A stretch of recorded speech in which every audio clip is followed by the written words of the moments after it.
So this talk will be a little different. It's an idea that I've been milling around my brain for the past 6 months or so. So this is the first time I'm testing it out with an audience.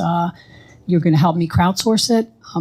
So my name's Anita Nikolich. I just finished up a tour at the National Science Foundation. I was a program officer for cybersecurity.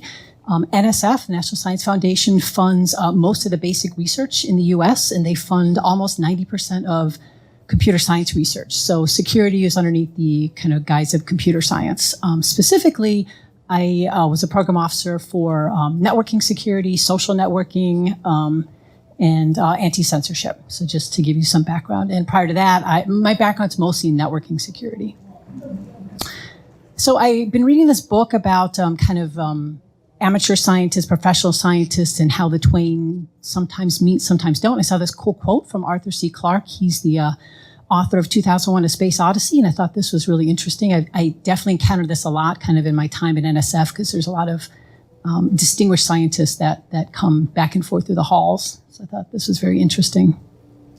So here's kind of the proposition. And I as you'll see, I kind of ran this past a bunch of people, and the semantics change depending on what your preference is. But the proposition is the past 4 years that I've spent in the government at NSF, and prior to that I was at a university, prior to that I was just in IT operations, there is a lot of money that's spent doing academic security work. A lot of this work never gets any place. And we'll talk a little bit about that. It kind of lingers in papers, that's behind paywalls. At the same time, there's a lot of cool stuff I hear at these conferences. That sometimes doesn't make it, the total feedback to whether it's improving security in a product or getting it out to people who could use it. That doesn't happen either.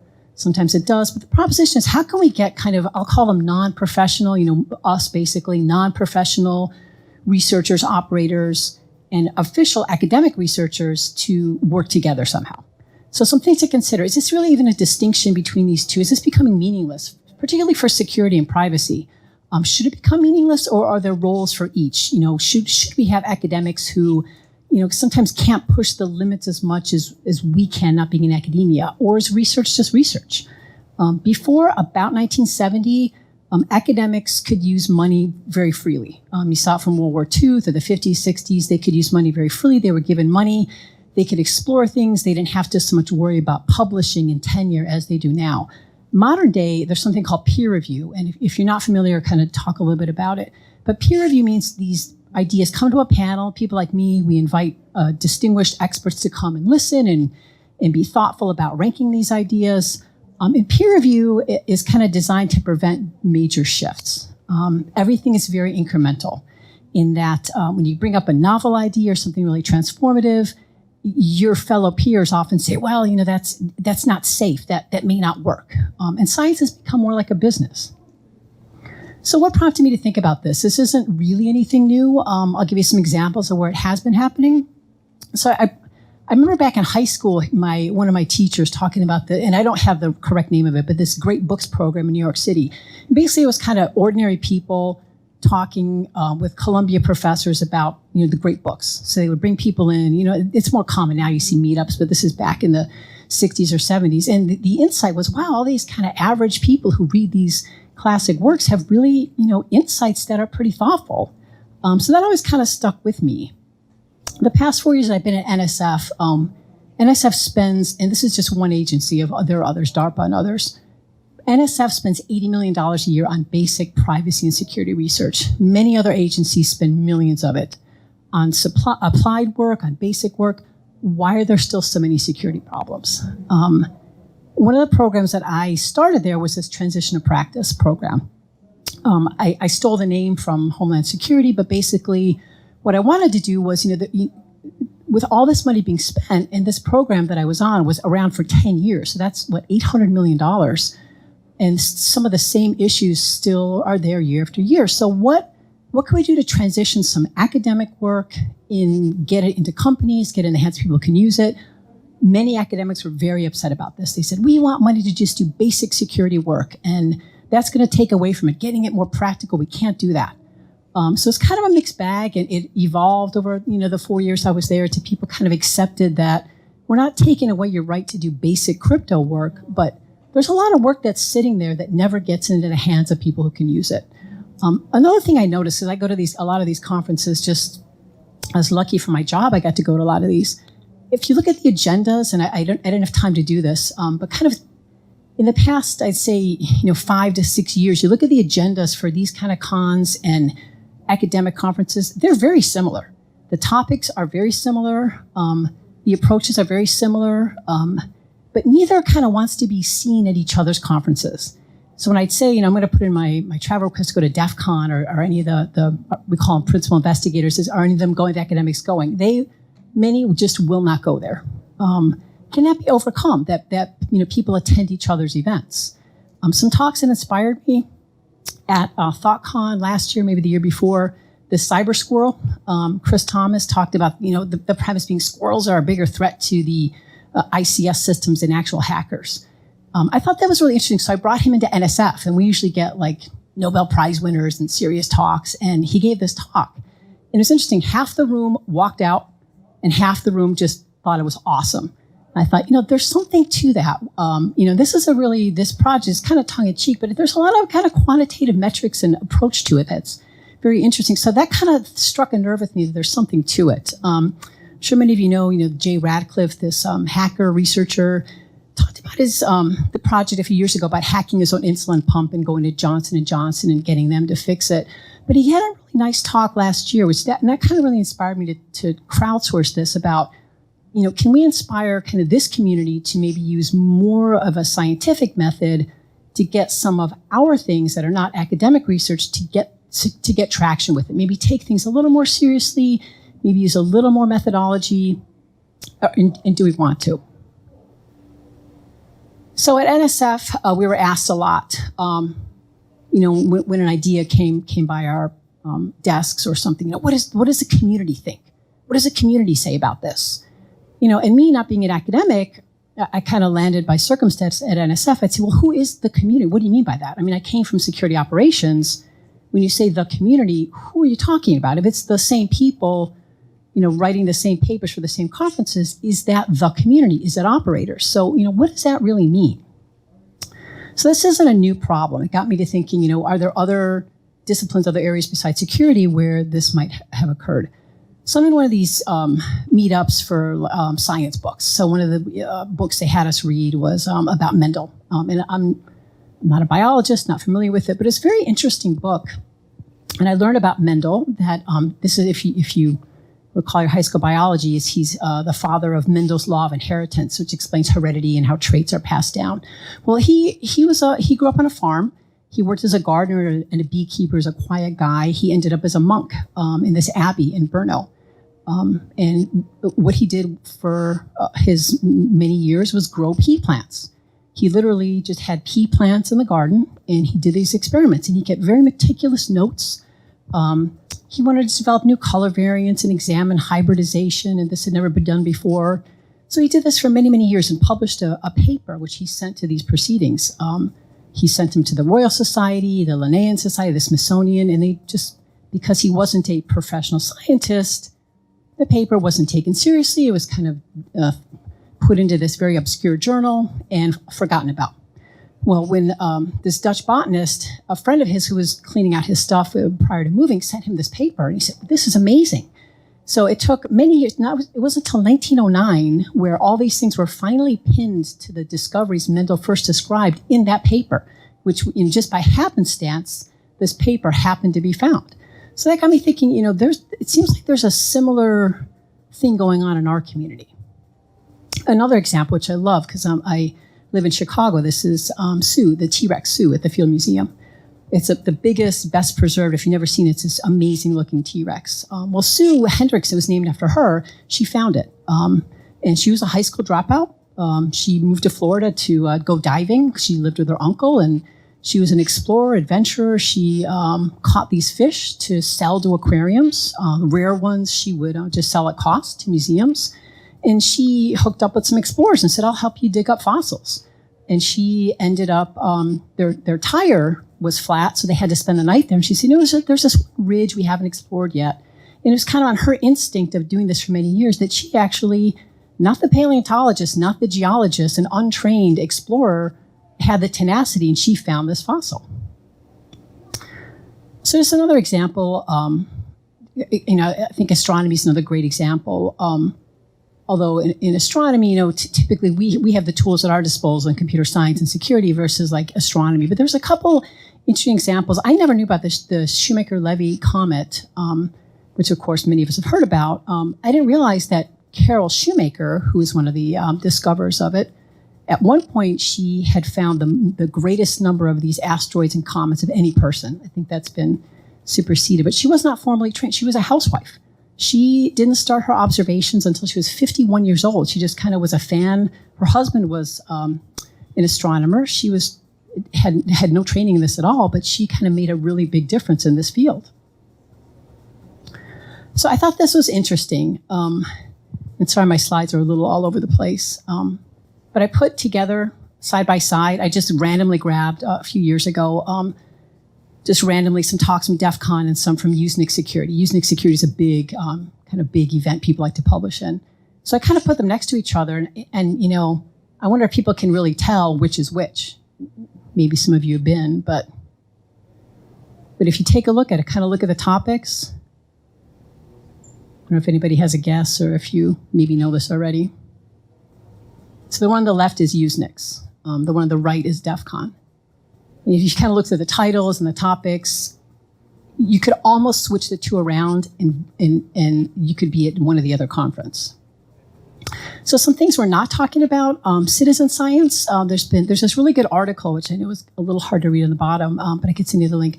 Really good article on citizen science. Citizen science is where kind of scientists set up experiments and people help contribute to it. And mostly the scientists get the benefits. They're the ones that get kind of the fame, that kind of the same with SETI. That's where you donate your kind of compute power to look for extraterrestrial intelligence. Bug bounties, I think that's a whole topic in and of itself that has kind of an ecosystem set up already. Same as these, I'll call them professional hackers, such as this HackerOne, which helps facilitate the bug bounty programs. I'm also not really talking about kind of, research being done on your own accord. What I really would like to get to is how can these communities share better across the boundaries. So a lot of people call this valley of death, from a really cool idea to making something happen or getting into a product. This is kind of gap between research, whether it's academia or elsewhere, and how is it translated into either better products, marketable products, something that can be useful. This isn't new. There's a lot of these incubators. There's these industry university collaborations to generate commercial products. But a lot of companies are eliminating or seriously scaling back their research arm. I mean, companies like, Microsoft and RSA and Dell and these kind of places, they're scaling back, and what they're doing is just giving $50,000 grants to academics and saying, we don't want to keep people full-time on staff. So kind of discovery, which many times was done by the Bell Labs and these big companies, that's not the case so much anymore. So I ran some of these ideas just past 4 different groups: academics, industry, I'll say underground, kind of hacker community, and government. In my informal crowdsourcing, about 70% of people were kind of excited, like, that's a good idea. And about 30%, mostly academics, were like, no way. Just, it would ruin my credibility. I don't see it that I would get anything out of it. But I did have quite a number of people who thought, and I'll go into some examples where it's been done in the past, that, as long as you can ensure there's no damage done, and as long as you can ensure this is done in a pretty ethical way, that it's a cheap way to get good research, and it's a good way to get people involved in something official. So if you're, many of us have day jobs, but we do kind of interesting researchy stuff on the side. It's a great way if you want to get promoted or get something, on your CV. It's a great way if you just have altruistic motives. You really want to make a difference. And it's a great way if you just want, $5,000 to get some stuff to tinker around with and help somebody. I mean, I think there's a lot of different needs that can be satisfied. So just a short kind of, if you don't know how academic security and privacy studies are funded, it's just, it's something I learned a lot about going to NSF. But before, as I mentioned before, about 1970, funding was just, you went to your university, you're a professor there, you got money. one example in the UK is it's called the Royal Commission for the Exhibition of 1851. It's a granting agency. They used to allow awardees to just pursue research. They give money and say, pursue whatever research you want, wherever it goes, that's fine. You'll come up with something useful. Now you need to have a proposal be judged. It's the same way at NSF. You come in, and that's kind of the machine of proposal writing. You come in with an idea, you get a committee of people, they evaluate it, they give you the money. And private foundations also give a lot of grants. MacArthur, Gates give a lot of grants. And they have very little obligations on the part of academic researchers. It's almost like a gift, as long as you can get the money. But the metrics of success, by and large, are papers. I'm going to skip this just because it's late in the day. So some obstacles, and I'm sure there are many. These are some obstacles I have found to engaging kind of the academic side. A lot of the workshops, academic workshops, are invite only. You don't hear about them. Right before I left, I sponsored a really cool one, which is great. It was great timing on trustworthy algorithms, fake news. And it was fascinating, but very explicitly, my boss, kind of the government folks, wanted just academics. And of course, if you do that, you're not going to get necessarily interesting opinions and ideas. Failure is considered bad.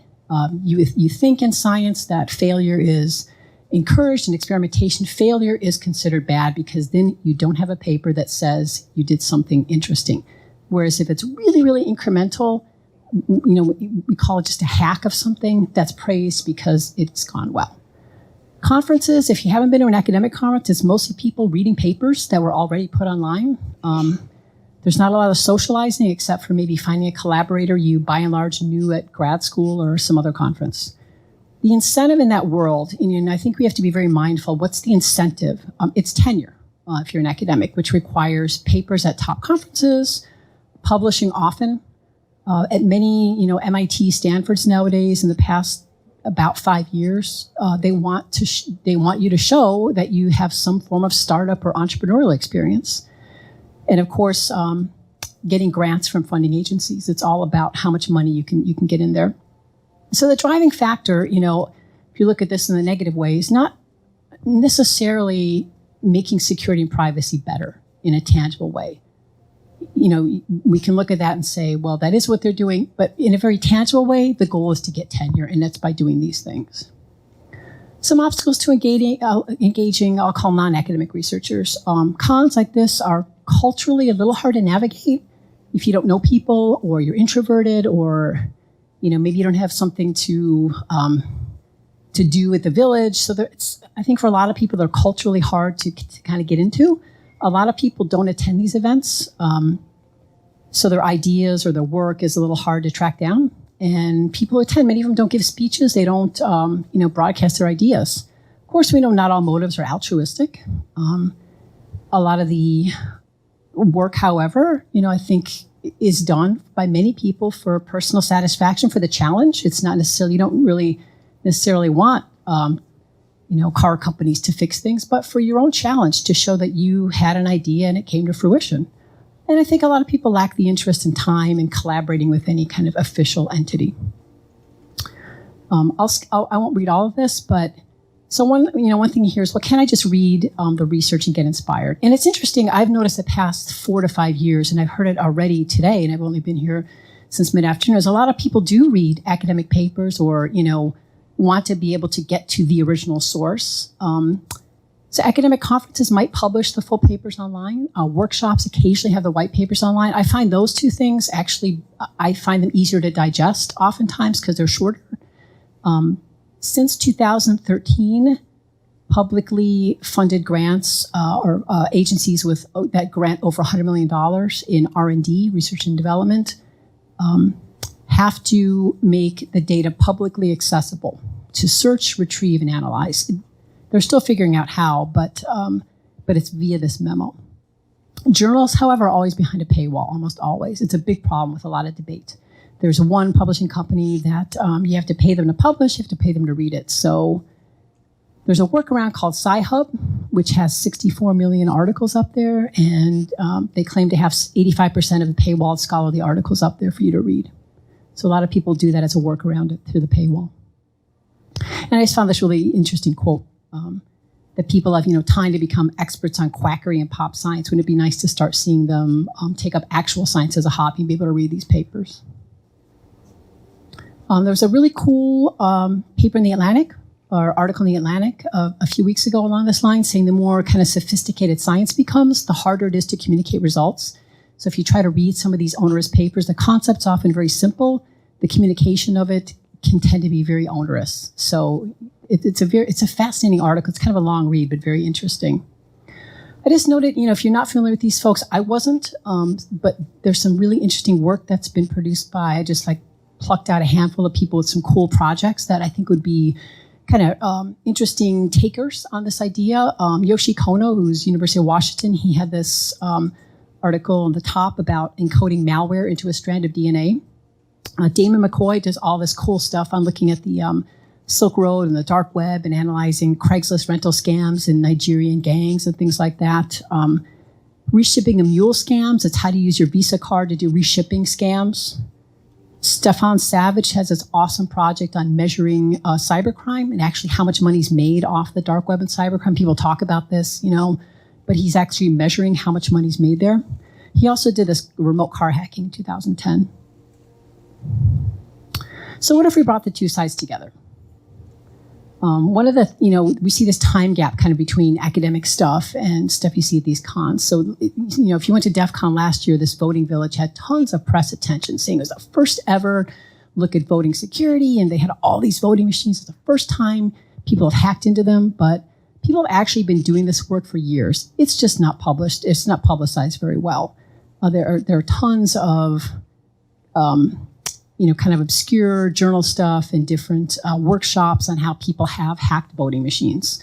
But again, were we to get that out sooner, were we to kind of married up with people who could make a splash in the press, perhaps that can make a difference. This has nothing to do with security, but I thought this was a super cool project. This guy came to talk to us. He's a computer scientist at Brandeis. It's a project called Digital Amati. And he is a computer scientist, a mathematician, and for whatever reason, even though he doesn't play an instrument, wanted to create the perfect cello. So he spent 5 years tracking down these artists and people who make cellos. They're more into the art of it, not so much the kind of equations of it. Well, he's really into the computational thinking. So he thought, what if he could bring together his computational thinking and Euclidean geometry and the art of this cello and kind of the science of instrument design. So he created this thing called a geometry engine, and he wanted to design the perfect cello to sound like these, ones that were made in the 18th century. And it took him years before people even, this famous one, he wanted to do a CT scan to see, what does it really look like? And it took him 3 or 4 years. He had to fly to Italy in his vacation time and convince them that he was worthy of work. They said, you don't even play the cello. Why do you want to do this? But it was his fascination with kind of the perfect shapes and angles. And as it turns out, they have a wonderful collaboration now of kind of arts and music and in computation. So I thought that was just kind of an inspiring example. Some prior efforts at DARPA, when Mudge was there at DARPA, there was this cyber fast track where they gave microgrants to just kind of average people.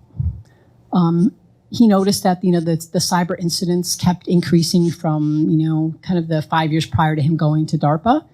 But also spending on security was increasing by the federal government. So what can we do? So one of his answers was, kind of give out these microgrants as an alternative to traditional funding. And they averaged a week from proposal to giving the funds. One of the projects that came out of it was the car hacking research that was presented in 2015.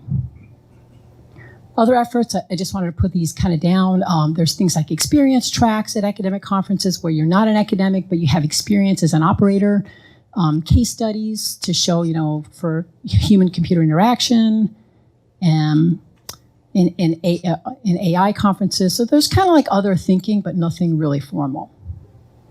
Some more efforts, bug bounties. I'm the Cavalry is kind of a nascent, or I guess not so nascent effort on promoting public safety research. There's a lot of public-private threat sharing, the ISACs and kind of different places who share threat indicators. And I thought this was cool, this workshop in London, where they were trying to get together academics and kind of business people. And they had some ideas, a number where you could kind of pair up a business person to bounce ideas off of and an academic. Hackathons extended beyond just kind of the coding phase, but, how can you, have an opportunity to learn and pitch and talk to each other. So things like that to kind of make it more sustainable than just a hackathon weekend. So what can we do with the current model? Some adventurous faculty have said, they'd be happy to sponsor kind of non-academics to participate, to give them micro grants, encouraging particularly undergrads who don't have a lot of these boundaries in the way they think. A lot of the government agencies could easily kind of include this underground component, and I think inviting non-academics to workshops. So in this kind of underground area, what can be done? Some of these crazy academics who are interested in, who have been pushing the boundaries, explicitly involve them. They cannot do offensive research with these grants. They're banned from doing that. So this is an opportunity. Many of them that I spoke to said this is a great way for us to not do it, but give you a micro grant and you can try it and tell us what happened. So it's, from their thinking, this is like a win-win for them. Maybe there's some matchmaking that can be made at these different cons. It's interesting, many like more than a handful who I've run across who are, and some of them are crypto experts, say, not only do they not use PGP, they can't figure out many of the open source tools that many of us use. Simple things like LastPass and other kind of tools, because they're not used to the practical hands-on experience. So can we, school them on just the practical design of usability for some of these tools? So I think part of the challenge of how we as kind of non-professional, community is how do we broadcast what we know and find out? Many in this world are kind of these media savvy people. Some are not. They don't want to be broadcasting things. Is there a kind of a middle ground to help broadcast some of the results? Are there things that haven't been tried? A journal. Journals, the challenge is who would peer review? It takes a lot of time. Who'd put the time into organizing it, getting reviews? It's a great place to show off your work. It takes a lot of work to write, to read, to peer review. Maybe a virtual journal. Maybe for some of these CTFs, bringing academics and hackers together as equals. Setting up, participating, doing the actual grunt work is something, that where you learn a whole lot. Maybe there's a new joint neutral venue or conference, physical meetings, virtual meetings, kind of bring people together. Does the model work elsewhere? I just want to bring this up. So I was involved in the bodybuilding world, and it's very prevalent in sports performance, at least bodybuilding. I put up there kind of the picture of Mr. Olympia contenders and supplements. And you think of it, they're called gurus, which makes you think of kind of the traditional guru. The gurus are like these guys with the green check. They're like guys who are really good at figuring out supplements, training, timing, all this stuff. So to me, that was a very interesting, kind of convergence of you have people trained in this stuff. And they're not necessarily the ones that athletes are using. I think the biohacking type stuff, quantified self, this guy, Larry Smarr, he's an academic, computer science professor, does a lot of this quantified self stuff, but he's got the tools at hand. He's got a lot of expensive tools to be able to measure different things about his body. Then you have people who go to meetups, and they're doing a lot of the same kind of thing, just kind of on a different level. Could we get a feedback loop between the two? So that's my idea. Thank you for sticking with me to listen through it. If you have some comments or thoughts or think it's stupid or great or want to make something happen, let me know.